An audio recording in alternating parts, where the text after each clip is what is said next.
hay una parte estudiando tu historia que me llama mucha atención, ¿no? Y es tu entrada clandestina 2 veces en Corea del Norte. Quiero que me expliques con todo detalles cómo consigues entrar y después cómo consigues salir después de haber entrado, ¿no? Y la injusticia que se está viviendo ahí para la gente que nace siendo norcoreano. Sí, o sea, cuando llegué a Asia como corresponsal, lo primero que me dijeron es: hay un país al que no vas a poder ir, que es Corea del Norte. Y claro, yo dije, me gusta. Justo ese es al que voy a intentar ir el primero, ¿sabes? Es decir, me ha pasado siempre que cuando me han dicho esto no se puede hacer, yo digo, bueno, ya veremos, ¿no? Y esto tiene mucha relación con vuestra pregunta inicial, ¿no? De esta idea de que cuando uno quiere hacer cosas, siempre se encuentra gente constantemente que le va a decir eso no se puede hacer, no lo intentes, no merece la pena. Yo siempre cuando voy a facultades de periodismo, por ejemplo, siempre me preguntan, oye, ¿qué nos aconsejarías? No doy consejos técnicos sobre cómo escribir un reportaje, ¿no? Yo les digo, oye, cuando os encontréis a alguien que os diga que algo no se puede hacer, os dais la vuelta y lo intentáis, ¿no? Y claro, para mí fue una motivación. No se puede ir a Corea del Norte. Vamos a intentarlo. Vamos a hacer lo posible. Fui al consulado, me acuerdo, yo vivía en Hong Kong, había un consulado de Corea del Norte y me acuerdo que el primer cartel que me encuentro: prohibida la entrada en Corea del Norte a periodistas estadounidenses y japoneses. Me sorprendió. O sea, y el último guión ya David Jiménez. Previa entrada David Jiménez. Eso ya en el segundo viaje. Estaba ya marcado. ¿Cómo es la entrada a nivel visual? ¿Que es la típica frontera o cómo se ve? Bueno, o sea, vamos a ver. Yo fui a pedir este visado, ¿no? Vi que no había ninguna posibilidad de pedirlo como periodista. Entonces tuve que crearme una personalidad nueva. Yo no podía ser periodista. ¿Qué puedo ser? Vale. Empresario. Yo tenía un amigo que tenía una empresa que vendía papel, los folios de papel normales, ¿no? Y entonces le dije, oye, vamos a hacer una cosa. ¿Por qué no hago como que soy un empleado tuyo y vamos a ir a Corea del Norte a intentar abrir mercado? Porque, bueno, o sea, supongo que bikinis y vodka a lo mejor no podemos introducir, pero papel necesitarán, ¿no? Me dijo, venga, te ayudo. Y entonces creamos tarjetas de visita que ponían David Jiménez, director de distribución X de la empresa tal. Y yo sabía que iban a llamar y llamaron a la empresa. Porque cuando solicité el visado, tal, no sé qué, oye, descolgaron a ver si este tío es quien dice que es, ¿no? Llamaron y mi amigo descolgó el teléfono y sí, trabaja aquí y tal, no sé qué. Bueno, nos salió bien, ¿no? Y para allá que fuimos. Wow. Volé a Pekín y de Pekín la única conexión que había de vuelo era Pekín-Pyongyang. Entonces entré, yo había estado ya antes en la frontera, haciendo varios reportajes en una época de hambruna en Corea del Norte. Y entonces fui para allá, recuerdo que fue llegar y en el aeropuerto me recibieron como si fuera un VIP, ¿no? Yo como empresario, llegaron en un Mercedes con lunas tintadas, en Mercedes que tenía 30 o 40 años, ¿no? Y 2 personas, una chica y un chico. ¿Tú en este momento estabas cagado? No, estaba entusiasmado de haber entrado. O sea, yo de repente, o sea, cuando el reportero llega a un sitio donde en teoría no puede ir, yo ya estaba pensando en las historias tan acojonantes que iba a escribir. Es que parece el capítulo de una película, ¿eh? ¿Sabes? Entonces me recogen, señor Jiménez, es usted un invitado distinguido, bienvenido a Corea del Norte, recepción y tal, y yo haciendo el teatro de que soy un empresario que va a hacer negocios, ¿no? O sea, dando el papel. Y casi un poco divertido, ¿no? O sea, y me llevan al hotel y de repente se bajan, cojo las maletas del maletero y veo que ellos 2 cogen maletas también. Y me dicen, no, es que por su seguridad vamos a dormir en habitaciones contiguas a la suya. Madre mía. Y digo, por mi seguridad. No, al final luego descubrí que lo que eran espías, que lo que tenían que hacer era vigilarme constantemente. ¿Y por qué 2? porque tenían un doble trabajo, espiarme a mí y espiarse entre ellos. Hostia. Para que no, ¿sabes?, hubiera ninguna fisura, digamos, en el trabajo que tenían que hacer, que era espiar a este tío. Llegan, subimos, yo tengo una habitación, otra habitación está uno de ellos, en la otra tal. Hasta tal punto que cada vez que yo intentaba salir del hotel sin su vigilancia y abría sigilosamente la puerta, uno de ellos asomaba por la suya.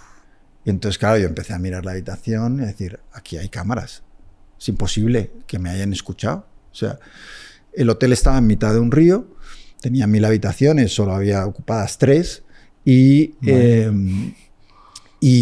curiosamente, a partir de una hora, las puertas del hotel eran encadenadas. No podía salir. Yo no podía moverme libremente por Pyongyang. Madre mía. Entonces, a partir de ahí iniciamos el viaje en el que yo intenté pues, mantener el teatro de que no era periodista, a la vez que intentaba pues, hacer mi trabajo.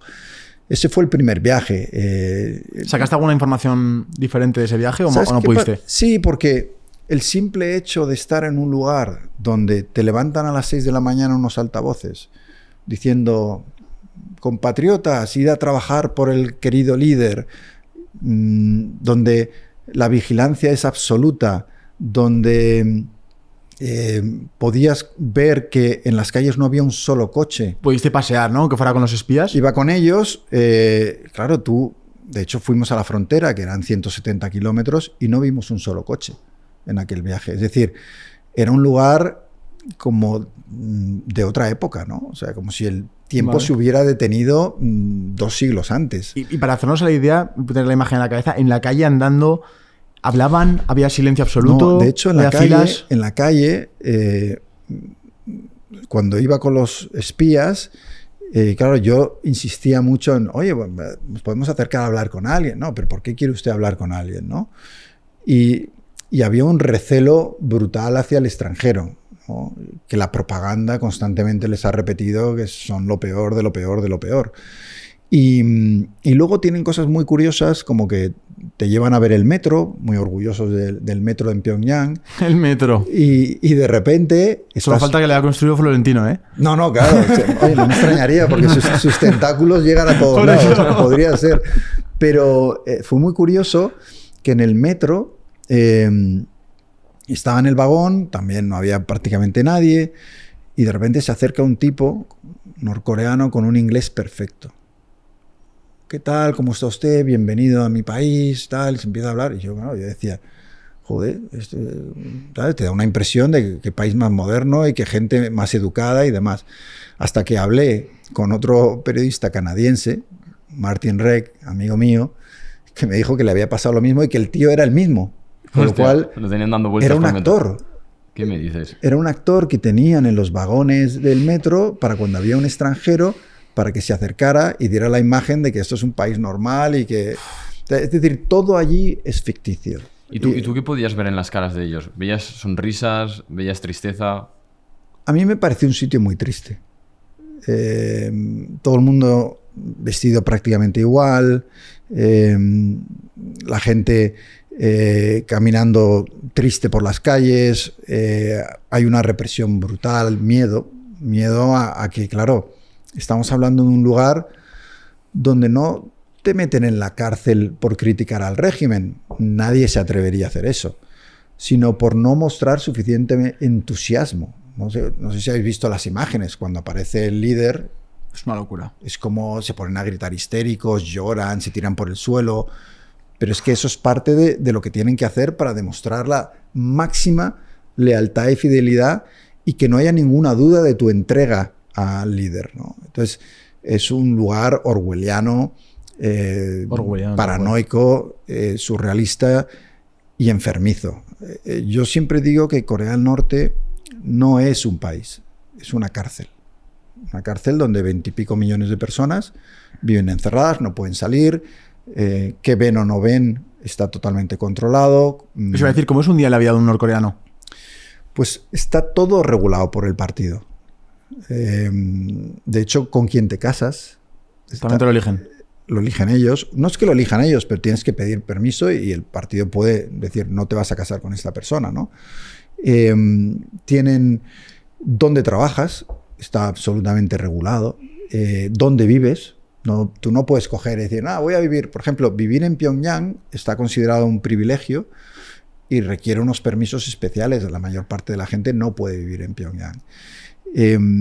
Luego en aquella época era muy curioso, pero no se podía tener coche privado, ahora ya sí, está más, ha cambiado en ese sentido, pero en aquella época la única manera de tener coche era que te lo regalara el líder o haber ganado una medalla de oro olímpica. Y pertenecer al Partido Comunista a partir de cierto rango. Si no, tú no podías tener coche. Y por eso no se veían coches tampoco. Entonces, en el segundo viaje, que curiosamente coincide, por suerte, con la llegada al poder de Kim Jong-un, el actual líder, el padre estaba malo, cede el trono a su hijo. Tú vuelves, por cierto, con la misma excusa, ¿no? No, ahí ya cambié de excusa. Ahí es donde yo creo que sí que tomé riesgos que ahora veo que fueron muy imprudentes. Porque en el segundo viaje me invento otra personalidad y en vez de escoger el empresario de papel, escojo a una amiga que vende lencería femenina. Hostia. Porque pensé, o sea, para que se crean esta segunda excusa, mejor que sea lo más disparatado posible, ¿no? O sea, si yo les digo que soy profesor o no sé qué, van a sospechar, pero si yo les digo que yo vendo lencería femenina, no creo. Bueno, total, que hicimos la misma operación, creé el puesto, mi amiga dijo, sí, trabaja aquí, y lo montamos todo de esa manera. Y esa segunda vez había algunos cambios, ya se veían algunos coches por la calle. Es verdad que el control seguía siendo brutal, orwelliano, absurdo y disparatado, pero sí que notabas algún que otro cambio. Y tuve la fortuna, periodísticamente, de que coincidió y fui el único periodista que pudo contar desde dentro el relevo del poder del padre de Kim Jong-il a Kim Jong-un. Que esto es una cosa muy curiosa, porque al final Corea del Norte dicen que es una república comunista y en realidad es una monarquía absolutista. Es el hijo, ¿no? Porque solo han gobernado 3 Kim, ¿no? El abuelo, el padre y ahora el nieto, ¿no? El hijo. Entonces, y ya están pues planeando el siguiente en la familia. Y claro, que tú te presentes como un paraíso comunista cuando en realidad lo que eres es una monarquía absoluta, corrupta y represora, pues tiene curiosidad. Y curiosamente hay fans de este modelo incluso en España, ¿no? Gente que te lo defiende. A mí eso siempre me ha sorprendido. Me gustaría verles viviendo allí. Y David, históricamente, situaciones parecidas seguro que se han repetido en la historia de ese tipo de estructura política social. ¿Cómo acaban esos imperios? ¿Cómo la gente va a poder ver la luz al final del túnel? ¿Crees que hay una salida? Yo soy un convencido de que el instinto primario del hombre, de la mujer, es la libertad. Y que lo antinatural es la dictadura. Y que todas caen. Todas caen. Si tú ves la historia, sí, pueden durar mucho. Pero al final siempre hay un momento en el que la gente se levanta contra la dictadura. Y el Imperio Romano, que parecía imposible de romper. Todo termina cayendo. Ahora, es verdad que Corea del Norte, por ejemplo, ha perfeccionado esa dictadura a un nivel es muy difícil de romper, porque pensad que el sistema de represión es tan bestia que, por ejemplo, tienen una cosa que se llama el castigo colectivo. El castigo colectivo lo que hace es que, imaginad que en un bloque de edificios localizan a un disidente o a alguien que no defiende al régimen. Esa persona va a la cárcel, la meten en un gulag, en un campo de concentración, pero también meten en la cárcel a las 3 generaciones de la familia. Madre a los mía. mayores y a los que están por detrás, a los hijos. Pero es que a veces, en el concepto de castigo colectivo, los vecinos del bloque también terminan en la cárcel por no haber vigilado Madre mía. lo suficiente a esa persona. ¿Por qué no lo denunciasteis? ¿no? Y entonces eso es que vosotros también estáis contaminados, porque ahí lo que se busca es una pureza ideológica absoluta. Entonces, el aparato represor es tan fuerte, es tan bestia, tan grande, que es verdad que es muy difícil, ¿no? Y aún así, cuando uno se va al pasado y dice, oye, el muro de Berlín, es que a ti te preguntan 2 meses antes de que cayera el muro de Berlín si eso iba a caer, con el control que los soviéticos tenían de la parte de Alemania que controlaban, y era imposible. Un imperio como el soviético, que controlaba férreamente, también muy parecido a Corea del Norte, todas esas repúblicas, y eso terminó cayendo. O sea, que cae básicamente porque un día el pueblo dice hasta aquí. Porque yo creo que, primero, va en contra de la naturaleza vivir bajo esa represión. Yo creo que el espíritu humano tiende a la libertad, Sí. porque esos sistemas económicamente suelen llevar a la ruina, y porque llega un momento que la gente dice, no tengo nada que perder. O sea, sí, los riesgos son estos, pero es que vivir así tampoco quiero, y no quiero que mis hijos vivan así. Y eso hace que en algunas ocasiones, prenda una llama y eso se extienda. ¿Qué ocurre? Que cuando hay una revolución, y yo me ha tocado cubrir varias y algunas desgraciadamente han sido fallidas, y he visto masacrar a gente en Birmania, por ejemplo, ¿no? Delante de mis ojos, gente que pedía libertad y que la masacraron de una manera cruel y brutal. Claro, cuando el régimen está dispuesto a masacrar a cualquier número de personas, eso complica mucho las cosas. Por ejemplo, ¿por qué en Tiananmen, en China, en el año 89, fracasa la revolución? Se levantan contra el régimen chino. Lo que pasa es que el Partido Comunista saca a la calle los tanques, la famosa imagen icónica del hombre tanque que se enfrenta a un tanque, por ejemplo, ¿no? Que yo creo, para mí, es la imagen de mayor dignidad probablemente de la historia. O sea, sí, hay unos tanques que han aplastado literalmente a chavales que lo único que piden es democracia, y hay un tipo que se planta delante del tanque. ¿Esto en qué país sucede? En China. Y dice, no pasas. Y se ve como el tanque, buscar las imágenes porque es alucinante, ¿no? El tanque intenta pasar y el otro se va moviendo para intentar impedir, aunque le pueda aplastar, impedir que pase, ¿no? Yo luego, que estaba en esa época de corresponsal en China, estuve intentando buscar a ese tipo, porque ese tipo desapareció y nunca se ha vuelto a saber de él. Nadie sabe si murió, si lo metieron en la cárcel y sigue ahí. O sea, nadie sabe lo que ocurrió con el hombre tanque de Tiananmen. Y estuve tiempo y hablando con gente a ver qué ha sido de este tipo, ¿no? Pero me parece que esa imagen icónica es una demostración de lo que digo, de que el espíritu humano tiende a la libertad. Total. Pero hay veces que los gobiernos son tan bestias que, como en el caso de China en el 89 o Birmania en el 2007, donde me tocó asistir a esa masacre de gente inocente, les da igual matar al número de personas que sean para mantenerse en el poder. Y cuando un gobierno está dispuesto a masacrar a su población, es difícil tumbarlo.